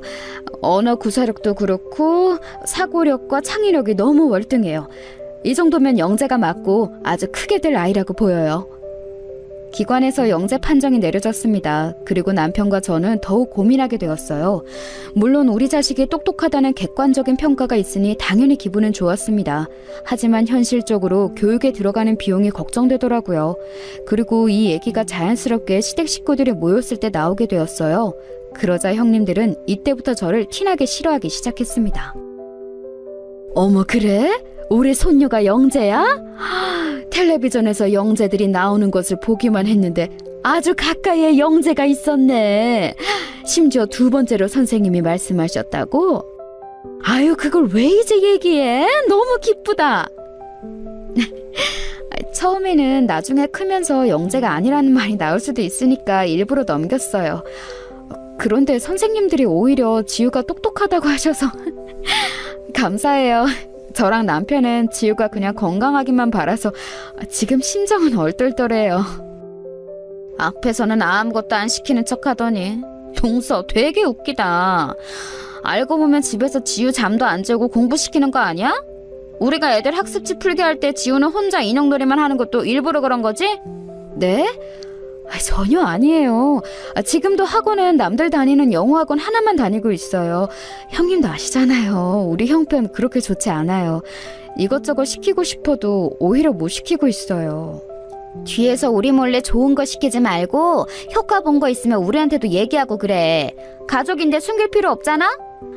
그리고 지우는 확실히 서방님 머리 닮았나 보다. 아우 장난이야. 왜들 그러니? 그만하고 밥이나 먹자. 나는 우리 손주들이 똑똑하고 건강해서 너무 행복해. 자, 이제 공부 얘기는 하지 말고 즐거운 얘기를 하자. 제가 어쩌다 우리 지우가 영재 판정을 받았다고 하니 형님들은 너무 티가 나게 견제하더라고요. 그도 그럴 것이 시댁에 모이면 조카들은 영어 단어를 외우고 수학 학습지를 풀고 심지어 무슨 인터넷 강의까지 보느라 바빴어요. 당연히 표정은 죽상이었고 하기 싫어하는 것이 눈에 보였습니다. 그렇게 불편한 시댁 모임이 끝나고 집에 갔는데 시어머니에게 연락이 왔습니다. 무슨 일인가 싶어 받았더니 시어머니는 조심스럽게 얘기를 꺼내셨어요. 아가, 너희 형님들한테는 비밀이다. 내가 우리 막내 아들만 생각하면 미안해서 그래. 형들 대학 보내고 공부시키느라 늘 뒷전이었거든. 그래서 우리 손녀한테라도 지원해주고 싶은 마음이 들어. 지우 학원비 때문에 걱정이지? 내가 다 내줄게. 그러니까 지우 공부시켜라. 네? 어머님 진심이세요? 그러면 저랑 남편은 너무 감사하죠. 그런데 이렇게 그냥 받아도 될까요? 남편하고 얘기할 때도 계속 지우가 크면서 학원비가 많이 들어갈 텐데 그걸 감당할 수 없을 것 같아 고민이었거든요.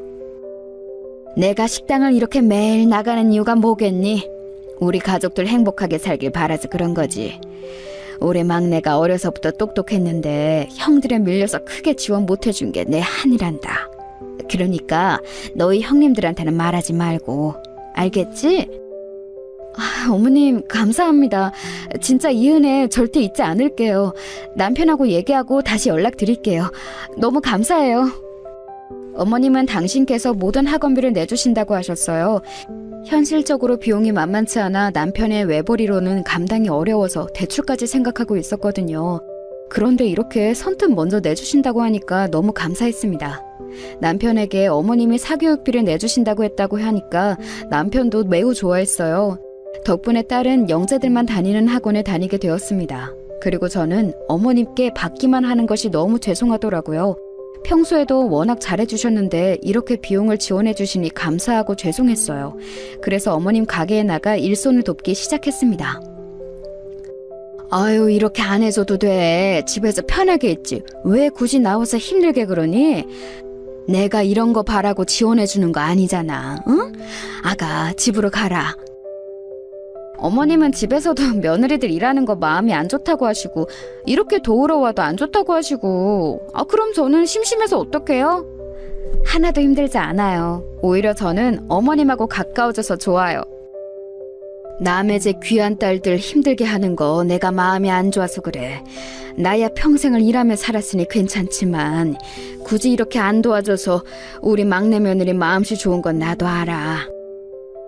어머님, 저도 어머님 돕고 싶어서 그러는 거예요. 손님 몇 분이세요? 3명이요? 3명이시면 이리로 와주세요. 어머님, 저 주문 받으러 갈게요. 바쁘다 바빠. 어머님은 실제로 며느리들에게 웬만하면 일을 시키지 않으셨어요. 집으로 모여도 당신이 다 알아서 하셨고 식당에는 오는 것도 마다하셨습니다. 형님들은 그래서 어머님 가게에 왔던 것도 손가락으로 꼽을 정도로 적다고 했어요. 그런데 저는 그러질 못하겠더라고요. 결혼할 때 집도 한 채씩 해주시고 명절이나 행사 때도 어머님이 거의 혼자 모든 음식을 다 하셨어요. 그뿐만이 아니고 손주들을 워낙 예뻐하셔서 올 때마다 용돈도 두둑하게 주셨죠. 아이를 낳을 때마다 모든 며느리에게 아들들 몰래 용돈을 주셨고 당신 아들들보다 며느리들을 더 챙기셨어요. 특히 엄마 없이 자란 저에게 시어머니는 시어머니가 아니고 이제 친정엄마나 다름없었습니다. 이걸로 백화점 가서 옷도 사입고 그래, 응? 이렇게 가게 일까지 도와줘서 고마워서 주는 거니까 사양하지 말고 받아. 여기, 자, 이제 빨리 집에 가라. 어머님 안 돼요. 안 그래도 지우 학원비도 다 내주시면서 이렇게 저까지 어떻게 돈을 받아요? 저도 이런 거 바라고 돕는 거 아니니까 다시 가져가세요. 이러면 저 집 안 나와요? 아이고, 내가 주고 싶어서 그래. 내가 딸이 없어서 이제 지영이 너는 그냥 내 딸이야. 엄마가 딸한테 용돈도 못 주니? 섭섭하다. 제가 더 섭섭해요. 어머님 저번 주에도 형님들한테 용돈 주셨죠? 우리 며느리들 그만 챙기고 어머님이야말로 옷을 사 입으세요. 이왕 말 나온 김에 저랑 같이 쇼핑 가요. 항상 며느리들을 챙기게 바쁘셨던 시어머니는 막상 본인은 별로 욕심이 없으셨어요. 그래서 제가 시어머니를 모시고 백화점에 갔더니 너무 좋아하시더라고요. 우리 막내 며느리 덕분에 내가 이런 호강도 하네. 나는 항상 길거리를 걷다 보면 엄마랑 딸이 팔짱 끼고 돌아다니는 게 그렇게 부럽더라고. 그런데 지영이 너랑 다니니까 이제 그런 딸 가진 엄마들이 안 부러워. 저랑 이제 좋은 곳 많이 다녀요. 이왕 말 나온 김에 이번 명절은 제주도로 같이 여행 가는 거 어떠세요? 어머님 바람도 쓸 겸 같이 가요. 제주도? 그러고 보니 나 제주도를 한 번도 안 가봤어. 나야 같이 가면 너무 좋지. 그런데 너희 형님들은 싫어할 수도 있으니까 반응 보고 결정하자. 형님들이 바쁘다고 하거나 싫은지를 내면 우리 가족하고 가면 되는 거죠. 저는 어머님 모시고 가는 거 절대 힘들지 않아요. 저는 시어머니의 가게에 가서 일을 도우며 훨씬 가까워졌어요. 그래서 어머님을 모시고 여행을 갈 생각도 했죠. 그런데 문제는 형님들의 반응이었어요. 제가 어머님과 가까워질수록 형님들과 사이가 멀어졌습니다. 제주도 얘기를 꺼내자 형님들은 저를 따로 불러내서 말씀하셨어요. 동서, 우리가 참고 참았는데 더는 못 참을 것 같아서 말할게. 동서가 생각해도 너무하지 않아? 그렇게 혼자 어머님 가게 일 돕는 것까진 알겠는데 여행은 뭐야? 도대체 왜 그러는 거야? 저는 어머님이 워낙 며느리들에게 잘해주시잖아요. 그래서 너무 감사한 마음에 그런 거였어요. 그리고 혹시 몰라서 말하자면 형님들은 가게 안 나오셔도 돼요. 어머님도 저 나오는 거 원하지 않으시거든요. 원하지 않는데 왜 굳이 나가? 나는 동서가 이해가 안 돼. 그리고 요즘은 결혼하면 다 이 정도 지원은 기본이야. 우리 어머님은 특별히 잘해주는 게 아니라니까? 왜 혼자 나서서 그렇게 오바를 떨어? 내가 이런 말까지 안 하려고 했는데 친정엄마가 없어서 그래? 네? 형님, 무슨 말씀을 그렇게 심하게 하세요? 제가 아무리 엄마가 없어도 그거랑 이거랑 무슨 상관인지 모르겠어요. 그리고 여행 가기 싫으시면 안 가시면 되잖아요. 제가 대신 효도하겠다는데 왜 형님들이 그렇게 기분 나빠하시는지 모르겠어요. 지금 딸 공부 잘한다고 기세 등등해서 그러는 거야? 영재가 뭐 그렇게 특별한 줄 알아? 그거 중학교 가면 말짱 도루묵 되는 경우 한두 번이게? 동서 지금 딸 때문에 콧대 높아서 아무것도 안 보이나 본데 행동 똑바로 해. 네? 여기서 갑자기 우리 지우 얘기가 왜 나와요? 그리고 저랑 남편은 지우가 영재가 더 아니라고 해도 아무 상관이 없어요. 저야말로 형님들처럼 아이한테 스트레스 주면서 공부시키고 싶지 않은데요? 뭐? 참나. 형님, 얘 말하는 거 봐요. 진짜 위아래도 없나? 이래서 고절은 안 된다니까요. 수준이 맞아야 대화를 하지. 격 떨어져. 형님들도 수준이 높은 대화를 하는 건 아니던데요? 저도 참을 만큼 참았어요. 저한테 뭐라 하시는 거야? 제가 참으면 되는데 왜 자꾸 어머님하고 딸 얘기를 꺼내서 논점을 흐리는지 모르겠어요. 조용히 해. 가진 것도 없고 공부도 못하면서 뭐가 그래 잘났다고 난리야? 됐어. 그래, 제주도는 동서 부부가 알아서 모시고 다녀와. 형님들과 대화하며 그동안 참았던 게 확 터졌어요. 그리고 결국 제주도는 우리 부부가 모시고 다녀오게 되었습니다. 시어머니에겐 그냥 형님들과 아주버님들이 워낙 바빠서 어쩔 수가 없다고 둘러댔어요. 시어머니는 처음 가는 제주도에 상당히 기분이 좋아 보이셨습니다. 바다색이 어쩜 이렇게 맑고 깨끗하지? 나중에 시간 되면 첫째랑 둘째 가족들도 데리고 오자. 이번에는 시기가 안 맞아서 어쩔 수 없었지만 말이야. 그나저나 돌아갈 때 우리 며느리들 선물을 사가야겠어. 애들 돌보느라 바빠서 여행도 못 가잖니. 심지어 시어머니는 형님들에게 선물을 사서 가셨어요. 이렇게 며느리들을 위하는 시어머니가 어디 있겠어요? 형님들은 요즘은 기본으로 시댁에서 다 해준다고 하던데 아무리 제 주변을 둘러봐도 이런 시어머니는 없었어요. 그리고 남들도 그렇게 한다고 받는 것을 당연하게 여기면 안 되잖아요. 그래서 저는 이렇게 제가 시어머니를 모시고 다니는 게 불만이었던 적이 한 번도 없었습니다. 그러다 사건이 터지게 되었어요. 시어머니가 어느 날 심각하게 온 가족을 다 부르고 가족회의를 해야 한다고 하셨습니다. 내가 이번에 건강검진을 했는데 초기 치매라고 하더라. 어쩐지 얼마 전부터 정신이 오락가락하고 몸이 말을 듣지 않더니 지금은 멀쩡하지만 나도 모르게 정신이 팔려서 환청이 들리기도 하고 헛소리를 하기도 해. 그래서 가게도 접어야 할 것 같고 무엇보다 혼자 사는 것은 무리 같다. 엄마가 치매 판정을 받았어요? 그래도 초기에 발견해서 다행이에요. 모시는 문제는 아들들끼리 상의하고 결정할게요. 엄마는 아무 걱정하지 마세요. 맞아요. 엄마가 혼자 우리 아들 3명 키우고 지금도 손주들 뒷바라지하느라 그동안 너무 고생하셨어요. 이제 우리가 갚을 차례예요. 어머님은 당신께서 치매 판정을 받았다고 하셨어요. 사실 시어머니가 제주도를 다녀온 이후로 자꾸 이상 행동을 하시곤 하셨거든요. 자꾸 했던 말을 까먹으시고 정신을 제대로 차리지 못하는 모습이 종종 보였습니다. 남편과 둘이 혹시 치매 아닌가 걱정했는데 그 걱정이 현실로 바뀌었죠. 시어머니의 폭탄 발언 이후 어머님 없이 자식들 부부만 모여서 얘기가 나왔어요. 형님들은 아주버님들이 앞에 있자 딱히 크게 말을 꺼내지 않더라고요. 어머님을 누가 모실지 결정해야 하는데 혹시 의향 있는 집 있니? 우리는 애들이 이제 고등학생이라 집에서 공부를 해야 해서 현실적으로 힘들 것 같은데. 그럼 우리가 모실까? 막내는 집이 좁아서 힘들지 않아? 너희는 남는 방이 없잖아. 그렇지? 어머니 오시면 아마 거실에서 지내셔야 할 것 같아. 그런데 형 괜찮겠어? 형수님 괜찮아요? 치매가 모시는 게 진짜 힘들다고 하더라고. 주변에서도 그렇고 텔레비전만 봐도 힘들어 보이긴 했어요. 저는 사실 자신이 없긴 해요. 원래 병간호는 아무나 하는 게 아니라고 하더라고요. 동서는 어때? 어머님하고 제일 친한 게 동서잖아. 그런데 어머니가 워낙 당신에게 해준 게 많잖아. 우리도 많이 지원받았고 또 저번에 당신 친정빚도 대신 갚아주셨고. 여보, 지금 무슨 말을 하는 거야? 그 얘기가 여기서 왜 나와? 그렇게 치면 여기서 지원 안 받은 집이 있어? 저는 둘째 아주버님의 말을 듣고 깜짝 놀랐어요. 어머니가 알고 봤더니 둘째 형님의 친정 빚을 대신 갚아주셨더라고요. 이 대화를 통해 저는 확신하게 되었습니다. 어머님이 분명히 입을 꾹 닫고 모른 척하는 큰형님에게도 몰래 지원해 주셨을 거라는 사실을요. 분위기가 둘째 형님네가 모시는 분위기로 가자 둘째 형님은 크게 당황하는 모습을 보였습니다. 그렇게 그날 대화가 끝났는데 아니나 다를까 형님들은 또 저를 불러냈어요. 예상한 반응이라 덤덤하게 나갔더니 역시나 형님들은 대놓고 저에게 말했습니다. 동서는 왜 이렇게 얄미워? 거기서 어떻게 본인이 어머님 모시겠다고 말을 하나도 안 해? 왜? 막상 치매 걸린 어머님 모시는 건 힘드니? 진짜 사람 그렇게 안 봤는데 너무하네. 아주버님들이 말씀하셔서 제가 말할 타이밍이 없었어요. 그리고 어머님 모시는 건 둘째 형님이 하는 걸로 결정난 거 아니었나요? 동서, 지금 무슨 소리를 하는 거야? 아직 결정 안 났어. 제주도도 모시고 갔던 거는 동서잖아? 동서가 모셔야지 왜 내가 모셔? 말이 되는 소리를 해.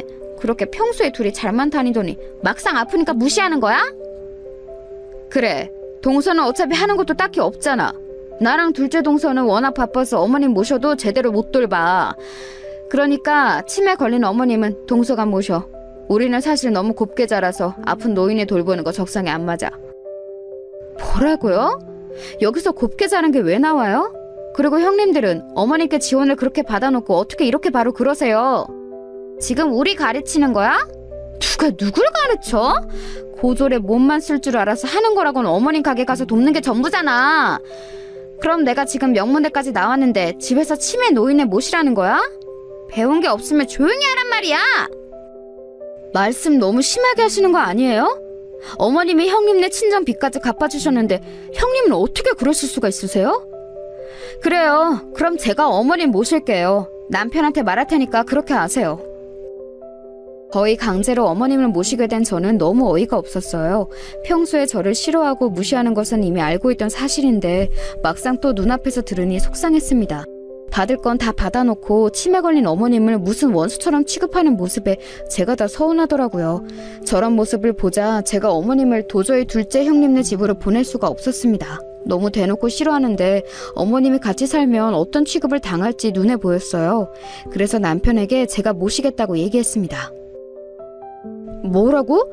당신 진짜 괜찮겠어? 엄마는 당신을 모신다고 하면 당연히 좋아하실 거야. 당신은 며느리 중에 제일 살갑게 구는 건 맞잖아. 나는 당신에게 미안해서 먼저 모시자고 못했는데 정말 너무 고맙다. 우리 지우 학원비도 어머님이 내주시잖아. 어차피 가게도 곧 닫으실 거면 나도 하는 일 없으니까 내가 모실게. 나 친정엄마 없어서 외로웠던 거 알지? 어머님은 이제 내 친정엄마잖아. 우리가 모시자. 남편은 제가 어머님을 집에서 모신다고 하니까 고마워했어요. 그런 모습에 저도 내심 뿌듯했습니다. 물론 치매 노인을 집에서 모시는 게 얼마나 힘든지는 저도 알고 있던 사실이에요. 그래서 어머님을 본격적으로 집으로 데려오기 전에 주변에 수소문해서 대비하기 시작했죠. 이왕 모시는 거 제대로 하고 싶었어요. 그리고 드디어 어머님이 우리 집으로 오는 날이 되었습니다. 어머님은 살던 아파트도 처분하고 우리 집으로 들어오셨어요. 표정이 묘한 어머님을 앉혀놓고 저는 준비한 말을 하기 시작했습니다. 어머님, 제가 관공서에 갔더니 치매 노인 활동이 있더라고요. 그래서 그거 알아보고 이미 신청했어요. 저랑 같이 다녀요. 그리고 혹시 몰라서 주변 병원도 몇 개나 알아봤고 또 노인을 위한 놀이활동 이런 것도 많더라고요. 물론 이런 곳 다니는 건 제가 책임지고 돌아다닐 거예요. 혹시 가기 싫으시면 언제든지 말씀하세요. 저는 어머님이 저랑 같이 살면서 무엇보다 마음이 편하셨으면 좋겠어요. 제가 말을 끝내자 어머님의 눈에는 눈물이 맺혀 있었어요. 그리고 말을 잇지 못하는 모습에 저는 일부러 더 말을 하기 시작했습니다. 그런데 너무 놀라운 말을 듣게 되었어요. 저는 너무 놀라서 순간 입만 벌리고 아무 말도 하지 못했습니다. 아직도 그 순간이 기억날 정도로 생생해요. 어머님이 뭐라고 말씀하셨는지 아세요, 여러분? 아가, 지영아, 새아가, 너무 고맙다. 너한테는 내가 면목이 없어. 이렇게 마음씨가 착한 사람이 내 며느리라니. 에이, 우리 어머님 또 왜 이러실까? 저한테 이제 어머님은 친정엄마라고 제가 말했죠? 그러니까 치매 걸렸다고 속상해하지 마세요. 저는 어머님이 벽에 똥칠해도 아무렇지도 않아요. 그동안 저 결혼하고 예뻐해 주셨던 거 알아요. 그거 이제 제가 갚을 차례잖아요. 아가, 놀라지 말고 들어라. 나 치매 아니란다. 그러니까 그런 일은 일어나지 않아. 나는 애초에 치매 판정을 받은 적이 없어. 건강검진에서도 의사가 어쩜 이렇게 건강관리를 잘했냐고 물어볼 정도로 멀쩡했단다. 네? 아니... 진짜 너무 당황스러워서 입만 벌리고 시어머니를 쳐다봤어요. 치매 판정을 받은 사실이 없다는 어머님은 말 그대로 너무 멀쩡해 보이셨습니다.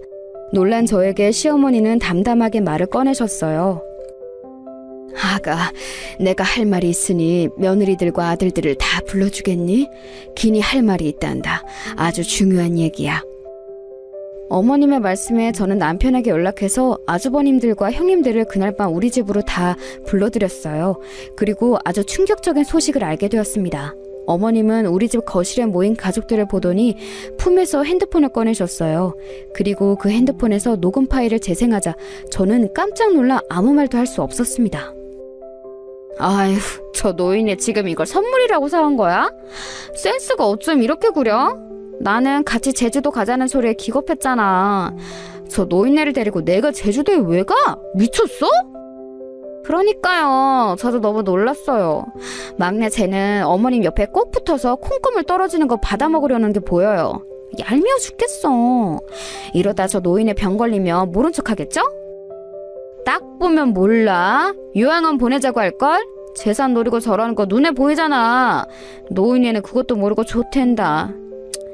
그나저나 저번에 친정비 갚는다고 돈 받았다고 했지? 나도 친정 핑계대고 돈 받을까?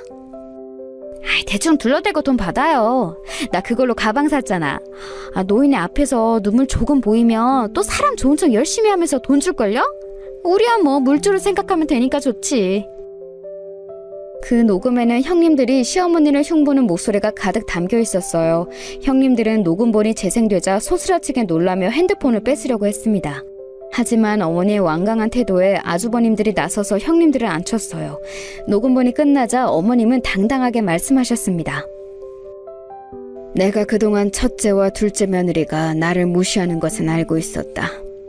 그런데 이렇게 뒷담화를 심하게 할 줄은 몰랐어. 그것도 내 집에서 내가 준 선물을 받고. 너희가 인간이냐? 그동안 친정 핑계로 나한테 돈 받아간 거 다 돌려내. 아들들 몰래 줬던 용돈도 다 내놔. 착한 막내 며느리가 날 버린다고? 오히려 치매 걸렸다고 동네방네 알아보고 다녔더라. 내가 살던 집 팔고 남은 재산은 모조리 다 막내 부부에게 줄 거니까 그렇게 알아. 첫째, 둘째 너희는 너희 마누라들이 이러고 다니는 거 알고 있었냐? 전혀 몰랐어요, 엄마. 너무 죄송해요. 저는 제 아내가 저럴 줄은 꿈에도 모르고 있었어요. 당신 제정신이야? 우리 엄마한테 어떻게 이럴 수가 있어? 친정 빚은 핑계였던 거야? 어떻게 사람이 눈 하나 깜빡 안 하고 이래? 나 당신하고 도저히 못 살아. 이혼하자. 난 그것도 모르고 열심히 일해서 당신한테 돈 가져다 주고 있던 거야? 시어머니의 말씀이 끝나자 아주버님들은 크게 화를 내기 시작했어요. 특히 둘째 아주버님은 배신감에 얼굴이 새빨개진 채로 이혼하자고 하셨죠. 형님들은 변명이 통하지 않을 것을 눈치챘는지 무릎을 꿇고 빌기 시작했습니다. 어머니 제가 죄송해요. 전 잠시 미쳤었나봐요. 어머님이 그동안 저한테 어떻게 해주셨는지 알아요. 한 번만 용서해주세요. 제발요 어머님, 제발요. 여보, 어머님 저도 죄송해요. 저 말은 다 진심이 아니었어요. 제가 어머니께 어떻게 그러겠어요. 한 번만 봐주세요. 시끄럽다. 너희는 나도 나지만 우리 막내 며느리도 매번 무시했잖니. 너희가 그렇게 무시하는 막내가 오히려 나를 제일 잘 챙겨. 나는 이제 너희 얼굴도 보기 싫으니 그렇게 알아라. 이날 이후 시어머니는 실제로 형님들이 찾아오며 문도 열어주지 않으셨어요. 목소리도 듣기 싫다고 전화도 안 받으셨죠. 어머님이 집을 팔고 얻은 돈과 우리 집을 팔고 남은 돈을 합쳐 우리는 고급 아파트로 이사했어요. 시어머니는 굳이 안 모셔도 된다고 했지만 이미 저한테 친정엄마 같은 시어머니를 어떻게 외면하겠어요? 저는 실제로 우리 어머니가 치매에 걸리셔도 괜찮거든요. 그래서 지금은 시어머니를 제가 모시고 살고 있답니다. 둘째 아주버님은 이혼 소송을 진행 중이고 첫째 아주버님은 별거에 들어가셨어요. 시어머니가 며느리들에게 얼마나 잘해줬는지 수면 위로 드러나니 아주버님들은 시어머니에게 빌고 난리가 아니었답니다. 본인들 아내가 이럴 줄은 몰랐던 거죠. 아가, 내가 네가 좋아하는 된장찌개 끓였어. 빨리 와서 먹어봐. 제육도 먹고 싶다길래 그것도 했다. 또 먹고 싶은 거 없니? 언제든지 말해. 이렇게 자꾸 저한테 잘해주니까 제가 어머니 옆에 껌딱지처럼 들러붙어 있죠. 우리 밥 먹고 산책 가요. 어머님, 다음 주에는 식당 문 닫고 여행 가기로 한 거 잊지 않으셨죠? 내가 그걸 어떻게 했니? 벌써 친구들한테 딸하고 놀러 간다고 자랑도 했어. 아가, 항상 고맙다. 우리 평생 행복하게 살자. 시어머니와 저는 지금 둘도 없는 친구처럼 행복하게 지내고 있어요. 아마 앞으로도 우리끼리 행복하게 잘 살 것 같습니다. 남편도 제가 시어머니랑 친하게 지내니까 오히려 우리 친정 아빠한테 본인이 더 잘하더라고요. 이렇게 잘 지내는 것을 보고 우리 언니도 얼마나 뿌듯해하는지 몰라요. 여기까지가 제가 준비한 사연인데 재밌게 들으셨나요? 저 사건 이후로 더욱 돈독해진 우리 시어머니와 저는 다음 주에는 여행을 둘이 가기로 했어요. 이제 슬슬 짐을 챙겨야겠습니다. 여러분, 제 사연 들어주셔서 감사합니다. 그럼 이만 마치겠습니다.